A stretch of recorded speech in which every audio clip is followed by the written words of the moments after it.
Assalamualaikum warahmatullahi wabarakatuh. Saya Andika Bagus Satria dari kelas 12 Multimedia. Kali ini akan melaksanakan sebuah praktek mata pelajaran kimia yang dibimbing langsung oleh Bu Ida.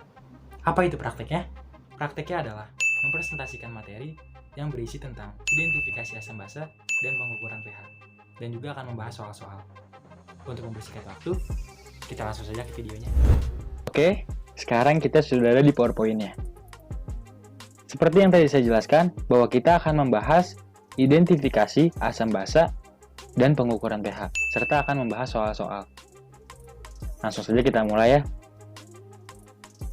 Di sini ada pembahasan reaksi kimia itu banyak macamnya, di antaranya asam dan basa, yang akan kita pelajari setelah ini.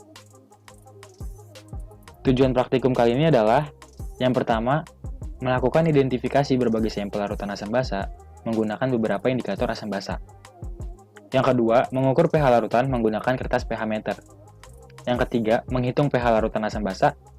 Yang keempat, menyimpulkan hasil percobaan dan mengaitkan materi asam basa dalam kehidupan sehari-hari. Saya akan membahas dasar teorinya terlebih dahulu. Salah satu reaksi kimia yang terjadi dalam suatu zat adalah reaksi asam basa antara larutan dengan berbagai indikator yang menimbulkan perubahan warna pada indikator, sehingga dapat diidentifikasikan suatu larutan yang tergolong dari yang pertama ada asam kuat, ada asam lemah, ada basa kuat, ada basa lemah, dan netral. Lanjut, kita akan menggunakan 5 bahan. Apa saja? Yang pertama ada asam asetat, atau memiliki nama dagang cuka, dan memiliki nama rumus CH3COOH. Seperti ini ya gambar contohnya. Ini adalah cuka. Kemudian yang kedua, ada natrium hidroksida. Memiliki nama pasar soda api. Dan memiliki nama rumus NaOH. Contohnya seperti ini. Ini adalah soda api. Yang ketiga, ada Aquades. Aquades adalah disebut juga air murni. Disebut air murni karena tidak tercampur apapun. Benar-benar murni. Dan memiliki nama rumus H2O. Nah, seperti ini, warnanya bening. Kemudian ada asam klorida, yang memiliki nama rumus HCl. Seperti ini ya gambarnya. Kemudian ada amonia, dan memiliki nama rumus NH3. Di sini sudah terlihat jelas, kita akan menggunakan 5 bahan ini. Lanjut, dari kelima bahan itu, kita akan membuat menjadi larutan yang terdiri dari 5 gelas, seperti contoh di gambar. Nantinya larutan itu ada di dalam gelas ini. Kelima larutan ini berwarna bening atau tak berwarna. Untuk itu, kita tidak bisa mengetahui mana cuka, natrium hidroksida, Aquades, asam klorida, dan amonia. Sebelum kita mengidentifikasinya, dan untuk mengidentifikasinya, tidak bisa dicicip atau dipegang sembarangan. Jelas, karena ada yang beracun. Untuk mengidentifikasinya, kita akan menggunakan indikator. Indikator asam basa yang akan kita gunakan adalah, berhubung reaksi kimianya adalah reaksi asam basa, maka yang kita gunakan pun indikator asam basa, yaitu ada yang pertama, kertas lakmus merah, dan kertas lakmus biru. Nih, kertas lakmus merah, contohnya seperti ini ya, yang sudah saya jelaskan, sudah saya berikan di gambar. Dan kemudian di sini ada gambar contoh kertas lakmus biru. Dan kita akan menggunakan indikator alami, atau dari bahan alam. Yaitu ekstrak kunyit dan ekstrak kol ungu. Di sini sudah saya berikan gambar juga. Di sini terlihat jelas bahwa kunyit sudah terekstrak menjadi cairan ya, tapi kol belum. Tapi saya sudah mengasih contoh bahwa kunyit sudah terekstrak. Dan kol juga seharusnya diekstrak dengan cara direbus dan diambil airnya. Kemudian, kita yang ketiga menggunakan phenolphthalein atau bisa disebut dengan PP. Phenolphthalein adalah indikator sintetis dibuat dengan reaksi kimia berwarna bening. Gambarnya seperti ini. Dia bening, yang nantinya akan diteteskan. Oke, kita lanjut. Selain menggunakan indikator asam basa, namun kita juga akan melakukan pengukuran pH larutan. Apa itu pH larutan?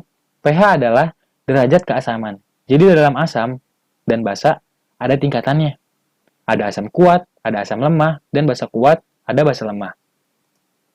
Alat untuk mengukur pH larutan adalah kertas universal.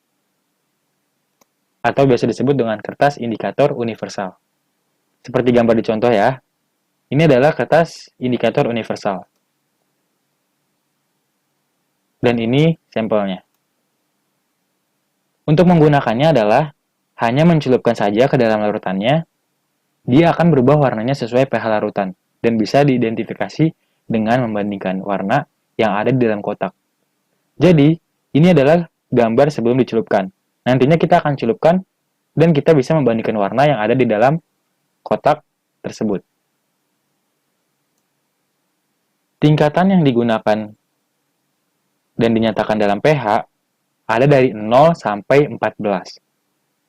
Semakin kecil pH artinya asamnya kuat, dan semakin besar pH artinya asamnya lemah. Ingat.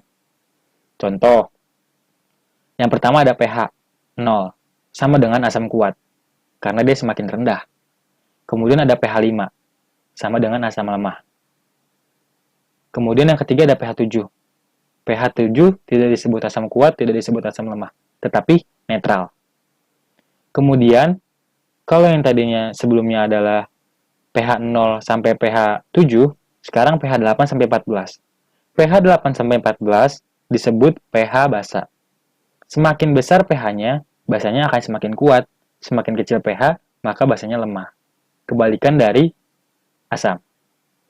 Contoh, pH 14 lebih kuat dari pH 8. Jelas ya? Lanjut. Di sini saya akan menjelaskan satu alat, yaitu pH meter.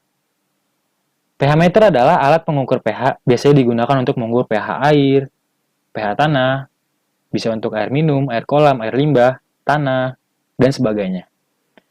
Di sini sudah terlihat jelas contoh gambar pH meter. Caranya mudah, tinggal dicelupkan saja, karena dia memiliki sensor lampu. Dan karena ini digital, jadi langsung terbaca angkanya, dan lebih akurat dibanding kertas indikator universal sebelumnya. Mungkin kertas universal sebelumnya angkanya bulat. Namun, jika ini bisa sampai 2 desimal, contoh 5,25. Makanya digunakan untuk mengukur pH air atau tanah karena harus akurat. Oke, kita akan masuk tahap percobaan identifikasi. Sebelum kita memasuki tahap percobaan, yang pertama kita akan identifikasi larutan asam basa dengan lakmus merah dan biru. Tetapi sebelum kita memasuki identifikasi, saya membuat tabel untuk kita pahami dulu. Di sini ada larutan, perubahan warna, lakmus merah, dan lakmus biru. Yang pertama ada lakmus merah dan lakmus biru. Lakmus merah berwarna merah, lakmus biru berwarna merah. Artinya, larutan ini adalah asam. Kemudian, yang kedua, lakmus merah berwarna biru. Lakmus biru berwarna biru. Artinya, larutan ini basa. Selanjutnya, lakmus merah berwarna merah, lakmus biru berwarna biru. Artinya, larutan ini netral. Jelas ya? Sebelum kita memasuki identifikasi larutan asam basa dengan lakmus merah dan biru. Kita harus memahami ini dulu. Oke, kita langsung mulai identifikasi larutan asam basa dengan lakmus. Yang pertama kita menggunakan kertas lakmus merah. Jadi kita akan mengidentifikasi larutan asam basa dengan lakmus merah. Nantinya kita akan celupkan ke larutan yang tadi sudah dicairkan. Ada 5 ya.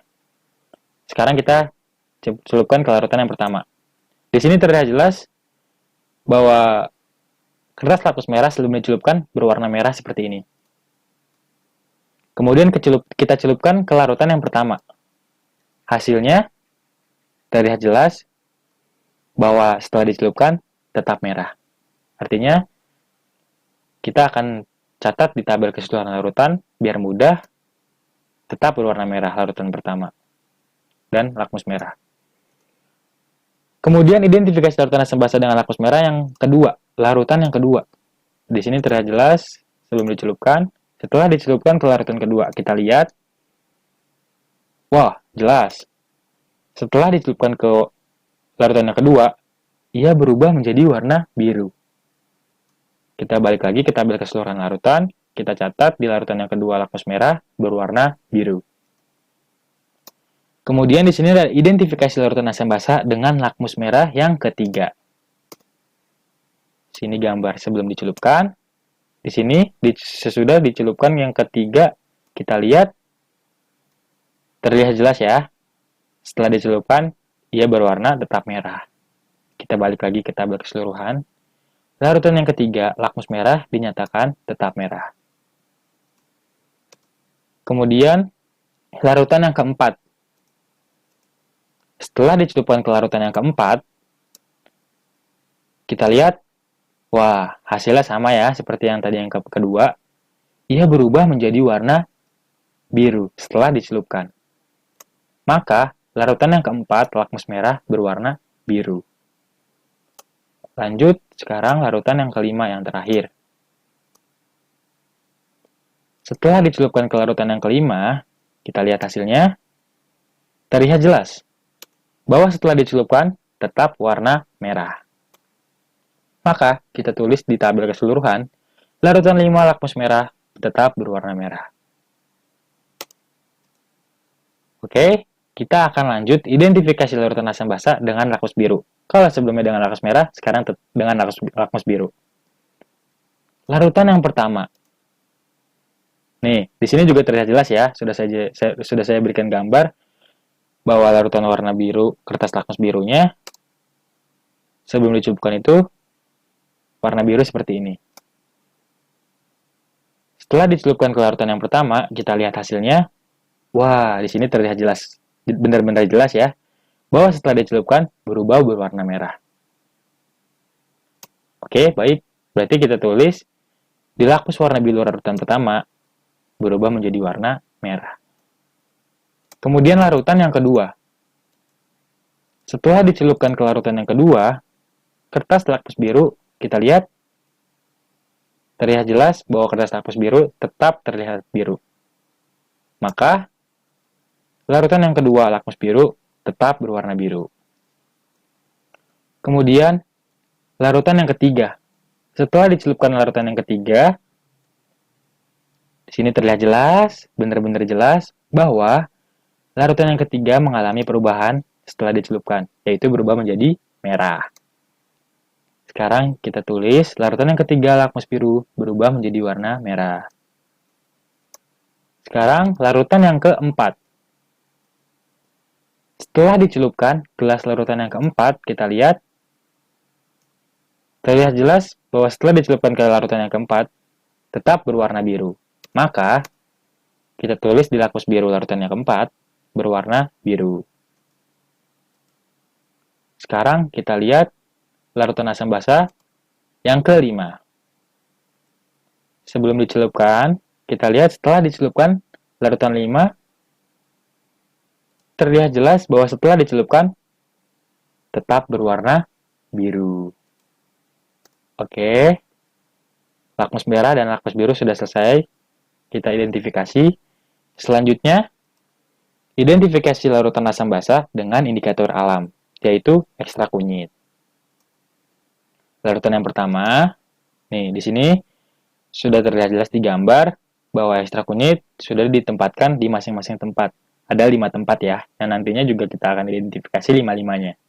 Sekarang larutan yang pertama dulu. Di sini terlihat jelas sebelum dituangkan larutannya berwarna kuning. Kemudian larutan yang pertama dituangkan ke ekstrak kunyit yang pertama. Kita lihat hasil perubahannya. Di sini terlihat jelas bahwa setelah dituangkan, larutan itu tetap kuning. Maka, di tabel keseluruhan larutan, ekstrak kunyit larutan pertama itu tetap kuning. Kemudian, larutan yang kedua. Oke, di sini warnanya tetap masih kuning karena belum dicelupkan. Setelah dituangkan larutan yang kedua, ekstrak kunyit yang kedua, kita lihat hasilnya. Di sini terlihat jelas ya bahwa ada sedikit perbedaan setelah dituangkan ke larutan yang kedua, yaitu saya sebut oranye agak muda. Oke. Kemudian larutan yang ketiga. Setelah dituangkan larutan yang ketiga ke dalam ekstrak kunyit yang ketiga, kita lihat terlihat jelas di sini. Setelah dituangkan larutan yang ketiga, warnanya itu tetap kuning. Maka larutan yang ketiga ekstrak kunyit tetap kuning. Lanjut larutan yang keempat. Setelah dicelupkan ke larutan yang keempat, ekstrak kunyit yang keempat akan mengalami di sini terlihat jelas ya bahwa larutan yang keempat sangat berubah warnanya setelah dituangkan larutan 4, yaitu berubah menjadi warna oranye pekat. Jadi, larutan yang keempat ekstrak kunyit berubah menjadi warna oranye pekat. Kemudian lanjut yang larutan yang terakhir, yaitu larutan yang kelima. Setelah ekstrak kunyit yang kelima dituangkan larutan 5, maka kita lihat hasilnya. Di sini terlihat jelas bahwa setelah dituangkan larutan yang kelima, saya sebut berubah sedikit warnanya seperti hijau ya, kuning-kuning kehijauan. Maka di tabel, larutan yang kelima ekstrak kunyit hijau muda. Selanjutnya adalah identifikasi larutan asam basa dengan indikator alami yang kedua, yaitu ekstrak kol ungu. Kita uji coba yang larutan yang pertama. Di sini terlihat jelas ya, bahwa sebelum dituangkan larutan yang ungu itu, warnanya seperti ini, semuanya ungu. Dan juga, masing-masing juga sudah ditempatkan. Ada 1, 2, 3, 4, dan 5. Sama seperti sebelum-sebelumnya. Kita akan mengidentifikasi kelima-limanya. Oke, larutan yang pertama, dituangkan ke ekstrak kol yang pertama, kita lihat hasilnya. Di sini terlihat sangat jelas bahwa setelah dituangkan, larutan yang pertama berubah menjadi warna merah. Jelas ya di sini warnanya merah berbeda dengan yang lainnya. Maka ekstrak kol ungu larutan yang pertama berubah menjadi warna merah. Kemudian larutan yang kedua. Setelah dicelupkan ke larutan yang kedua, kita lihat di sini warnanya setelah dicelupkan warnanya berubah sama seperti sebelumnya, tetapi berbeda warnanya. Di sini saya sebut warnanya berubah biru keabu-abuan ya. Biru gelap lah. Maka, larutan yang kedua, ekstrak kol ungu, berubah menjadi biru keabuan. Kemudian larutan yang ketiga. Setelah dituangkan larutan yang ketiga, ekstrak kol yang ketiga, terlihat jelas bahwa setelah dituangkan larutan yang ketiga, sama berubah seperti sebelumnya, tetapi berbeda warnanya. Sekarang adalah warnanya itu pink. Maka, larutan yang ketiga, ekstrak kol ungu, berwarna pink. Kemudian, larutan yang keempat. Setelah dicelupkan larutan keempat ke ekstrak kol yang keempat, kita lihat hasilnya sama seperti sebelum-sebelumnya. Setelah dituangkan larutan keempat, ia berubah, tetapi warnanya berbeda juga. Sekarang berubah menjadi warna hijau. Sangat jelas ya hijaunya di sini. Sangat jelas. Maka, larutan yang keempat, ekstrak kol ungu berubah menjadi warna hijau. Selanjutnya, larutan yang kelima, larutan yang terakhir nih. Kita uji coba ya. Setelah dituang ekstrak kol ungu yang kelima oleh larutan 5, kita lihat hasilnya. Setelah dituangkan, larutan 5 ini agak sedikit berubah menjadi warna ungu muda. Terlihat jelas ya, kalau sebelumnya ungunya rada gelap, tapi sekarang ungunya muda, bening dikit. Oke, maka larutan yang kelima, ekstrak kol ungu, menjadi berwarna ungu muda. Oke, indikator alami sudah kita coba, yaitu ekstrak kunyit dan ekstrak kol ungu. Sekarang kita akan identifikasi larutan asam basa dengan indikator phenolphthalein. Oke, langsung saja. Larutan yang pertama, nah, Ini adalah sebelum diteteskan ya, seperti gambar yang tadi di awal saya jelaskan. Ini adalah phenolphthalein, warnanya bening sebelum diteteskan. Masing-masing larutan adalah 5 tetes. Jadi, yang nantinya akan kita teteskan adalah 5 larutan. 5-5-nya akan kita tetes 5 larutan juga. Oke, langsung kita bahas. Larutan yang pertama, kita lihat, diteteskan ke larutan yang pertama. Terlihat jelas bahwa setelah diteteskan 5 tetes, larutan yang pertama itu tidak berwarna. Oke? Tidak berwarna di sini ya. Maka, larutan PP yang pertama, kita tulis di indikator tidak berwarna. Oke. Kemudian larutan yang kedua. Setelah diteteskan 5 tetes ke larutan yang kedua, kita lihat hasilnya. Terlihat jelas. Sangat jelas. Bahwa di sini berubah menjadi warna ungu setelah ditetes ke larutan yang kedua. Maka, larutan yang kedua, larutan PP, dinyatakan berwarna ungu. Kemudian, larutan yang ketiga. Setelah dicelupkan larutan yang ketiga, kita lihat hasilnya. Setelah diteteskan larutan ketiga, terlihat jelas bahwa warnanya itu tidak berubah. Maka, dinyatakan larutan yang ketiga, larutan PP, tidak berwarna. Selanjutnya, larutan yang keempat. Setelah diteteskan larutan yang keempat ke gelas yang keempat, kita lihat hasilnya.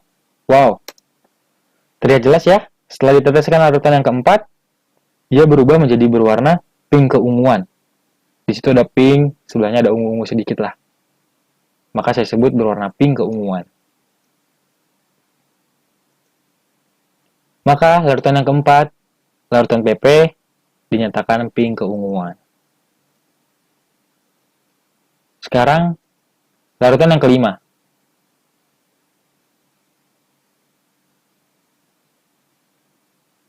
Nih, di sini sebelum diteteskan ya.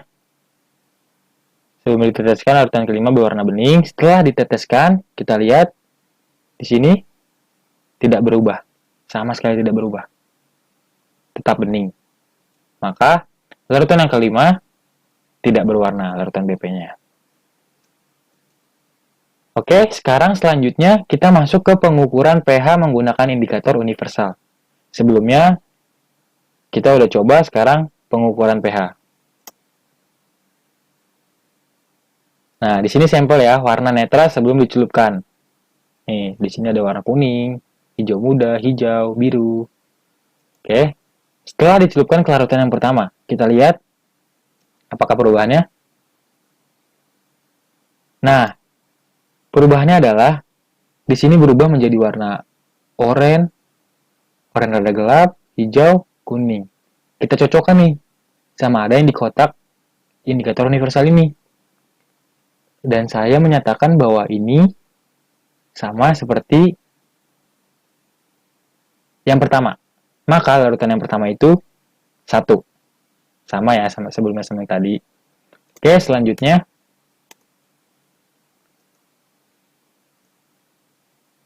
Dicelupkan ke larutan yang ke warna 2. Oke, kita lihat sekarang perubahan indikator universal larutan yang kedua. Kita celupkan, kita lihat perbedaannya. Wah, di sini terlihat jelas bahwa ada warna ungu, hijau, hijau gelap, kuning ke orenan. Kita cocokkan ya.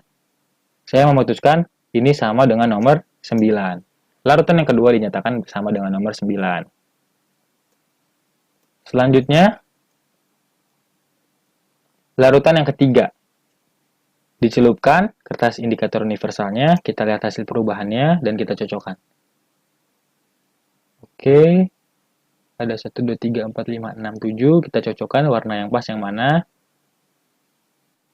Larutan yang ketiga, indikator universalnya yaitu 4. Selanjutnya, pengukuran pH menggunakan indikator universal yang ke-4.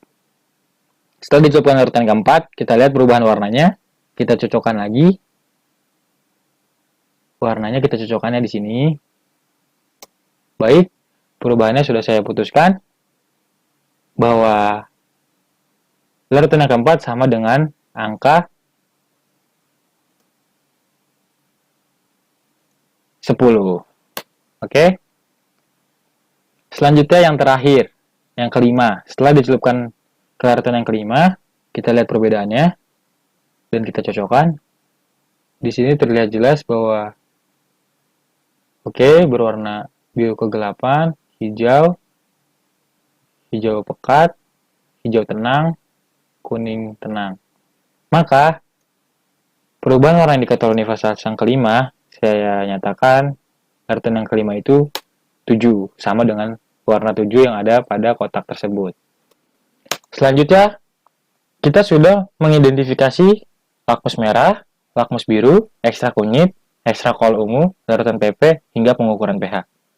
Sekarang kita buat kesimpulannya. Seperti saya yang sudah jelaskan di awal tadi, bahwa jika lakmus merah tetap berwarna merah, dan lakmus biru berubah menjadi warna merah, maka dia larutannya asam. Atau kita bisa identifikasinya juga lewat pengukuran pH. Di sini terlihat jelas bahwa dia mendapatkan angka 1. Ingat, 1 sampai 6 itu disebut asam. 7-nya netral. 8 sampai 14 disebut basa. Dan indikator universal larutan pertama itu sama dengan nomor 1. Maka larutan itu asam. Kemudian yang kedua, lakmus merah berubah menjadi warna biru. Lakmus biru tetap berwarna biru. Maka larutan ini dinyatakan basa. Bisa juga kita lihat di pengukuran pH bahwa larutan 2 mendapat angka 9. Jelas ya, kalau larutan 2 itu adalah larutan basa. Kemudian larutan yang ketiga, lakmus merah berwarna merah, lakmus biru berwarna merah. Sama seperti nomor 1. Maka di sini dinyatakan bahwa larutan 3 adalah larutan asam. Kita lihat larutan 3 di pengukuran pH, dia mendapatkan angka nomor 4. Cocok dengan nomor 4 ya, pada kotak kertas indikator universal. Maka dinyatakan larutan asam. Kemudian yang keempat, lakmus merah berubah menjadi warna biru. Lakmus biru tetap berwarna biru. Jelas, ini sama kayak larutan yang kedua, bahwa dia adalah larutan basa. Di pengukuran pH juga, di sini terlihat jelas bahwa larutan 4 mendapatkan angka 10, cocok dengan angka 10 pada kotak yang ada pada indikator universal. Kemudian larutan yang kelima, lakmus merah tetap berwarna merah, lakmus biru tetap berwarna biru. Maka di sini hasilnya netral. Di pengukuran pH juga sudah terlihat jelas bahwa larutan 5 itu mendapatkan angka 7. Sehingga disebutnya netral. Oke, selanjutnya kesimpulannya adalah dari praktikum ini kita mengidentifikasikan larutan yang sudah dicairkan dengan berbagai indikator, yaitu kertas lakmus merah, kertas lakmus biru, ekstra kunyit, ekstra kol ungu, phenylephthalate, pengukuran pH atau kertas universal. Masing-masing indikator memiliki warna yang nantinya akan berubah sesuai jenis larutan yang akan dicampurkannya pada setiap indikator. Terlihat jelas ya tadi setelah kita praktikum bahwa masing-masing memiliki warna dan berubah warnanya setelah dicampurkan larutan. Oke, di sini juga saya sudah berikan gambar yang tadi. Nah, ini kertas lakmus merah, ini kertas lakmus biru, ini ekstra kunyit, sudah berubah semua ya. Ini ekstra kol ungu, ini phenylephthalate, dan yang terakhir ada kertas universal. Oke, sekarang kita akan membahas soal-soal. Seperti yang tadi saya jelaskan di awal. Soal yang pertama, di sini masih mencakup praktek yang tadi ya. Sampel larutan yang pertama itu sama dengan HCl atau asam klorida. Sampel larutan kedua itu sama dengan NH4OH atau amonia. Sampel ketiga itu sama dengan CH3COOH atau asam asetat atau biasa disebut cuka. Sampel keempat itu sama dengan NaOH atau soda api. Sampel larutan 5 itu H2O atau aqueous. Kemudian soal yang kedua. Jelaskan dengan teori asam basa mengapa larutan tersebut digolongkan ke dalam asam, basa, atau netral.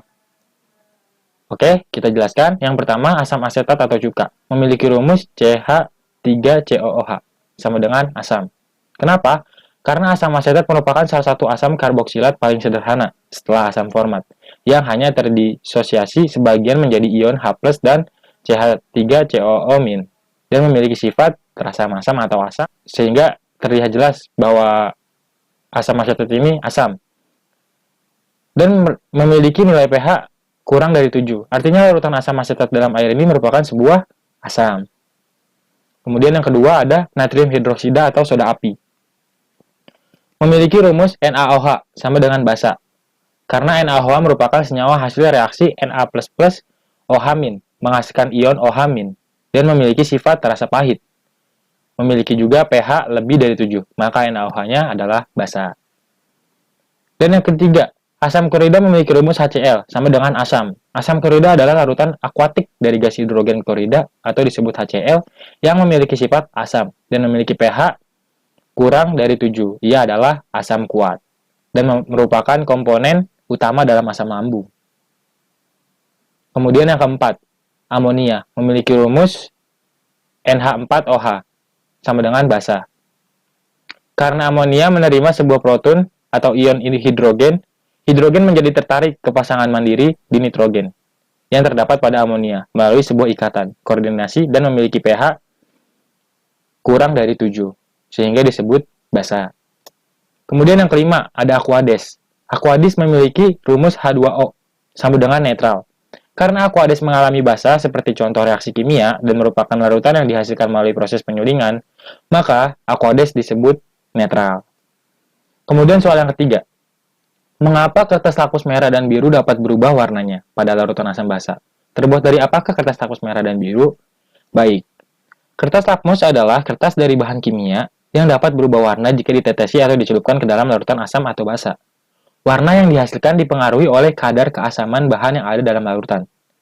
Kertas yang mengandung campuran tersebut sebagai kertas lakmus adalah suatu kertas dari bahan kimia yang akan berubah warna jika dicelupkan ke dalam larutan asam atau basa. Warna yang dihasilkan sangat dipengaruhi oleh kadar pH dalam larutan yang ada. Oke, selanjutnya soal yang keempat. Jelaskan fenomena hujan asam. Hujan asam adalah jenis hujan dengan pH di bawah 5,6. Hujan alami sifatnya asam. Hal ini dikarenakan karbon dioksida di udara larut dalam air hujan menjadi asam lemah. Hujan asam yang alami ini terjadi sebab semburan dari gunung berapi dan proses biologis dalam rawa, laut, dan tanah. Akan tetapi, penyebab dari hujan asam paling besar ialah kegiatan tak ramah di ruang publik bagi kehidupan sekeliling lingkungan yang dijalankan manusia, seperti kendaraan bermotor, industri, pabrik, pengolahan pertanian. Gas buangan yang dihasilkan oleh kegiatan itu akan terbawa angin menuju atmosfer sebelum berubah jadi asam. Hujan asam ini dapat merusak lingkungan. Bagaimana cara berupaya pencegahannya? Upaya dalam pencegahannya terjadinya hujan asam adalah yang pertama, pemilihan bahan bakar. Yang kedua, menerapkan 3R. Yang ketiga, reboisasi. Yang keempat, penambahan zat kapur. Nah, di sini terlihat jelas ya, sudah kayak saya kasih gambar tentang fenomena hujan asam. Pembangkit listrik tenaga nuklir PLTN beresiko pencemaran akibat kebocoran radioaktif. Gas bersifat asam seperti sulfur dioksida dan nitrogen dioksida dilepaskan ke atmosfer. Di sini terlihat jelas bahwa gas terbawa angin, lalu gas terlarut di dalam air hujan membentuk hujan asam. Di sini ada H2SO4, HNO3, HCl. Hujan asam ini akan membunuh tanaman, mencemari sungai, dan mengkikis bebatuan, dan lainnya. Tetapi pembangkit listrik tenaga bahan bakar fosil atau BBM atau batu bara juga mencemari lingkungan. Oke, kita akan membahas soal yang ke-5. Dengan menggunakan rumus pH sama dengan min log OH-, maka berapakah molaritas larutan NaOH yang mempunyai pH sama dengan 12? Diketahui bahwa pH-nya sudah terlihat jelas bahwa pH-nya itu 12 ya di soal. Maka diubah ke pOH dulu. pOH sama dengan 14 kurang pH. pH-nya adalah 12, maka kita turunkan. pOH sama dengan 14 kurang 12. Maka hasilnya pOH sama dengan 2. Kemudian kita antilog Maksud dari anti-log adalah PaOH sama dengan min log OH min. Kemudian PaOH sama dengan 2. Kita taruh 2-nya di depan. Sama dengan min log OH min. Kita turunkan. Kemudian OH min sama dengan 10 akar pangkat min 2. Karena min log-nya itu sama dengan 10, OH min-nya kita taruh depan, dan min 2-nya kita taruh di belakang. Kemudian OH min sama dengan 1x NaOH. Kenapa? Karena NaOH memiliki nilai 1, cuma 1. Oke? Maka 10 akar pangkat min 2 sama dengan NaOH. Jadi, molaritas NaOH sama dengan 0,01 M atau 0,01 molaritas. Kemudian soal yang keenam, apa manfaat mempelajari pH dalam kehidupan sehari-hari? Manfaat pH dalam kehidupan sehari-hari antara lain juga untuk kelangsungan hidup manusia, seperti pH dalam sistem pencernaan, makanan, dan dalam darah. Berguna untuk pengawetan makanan bahkan produk perawatan. Juga mengukur keasaman atau kebasaan sebuah zat, bahkan digunakan untuk mengetes obat-obatan dan kedokteran. Baik, terima kasih. Itulah penjelasan dari saya mengenai identifikasi asam basa dan juga pengukuran pH, serta membahas soal-soal. Nah itu dia video tugas praktikum mata pelajaran kimia dari saya tentang identifikasi asam basa dan pengukuran pH serta membahas soal-soal. Semoga membantu Anda dalam mempelajarinya. Kurang lebihnya mohon dimaafkan. Terima kasih banyak. Wabillahi taufiq wal hidayah. Wassalamualaikum warahmatullahi wabarakatuh.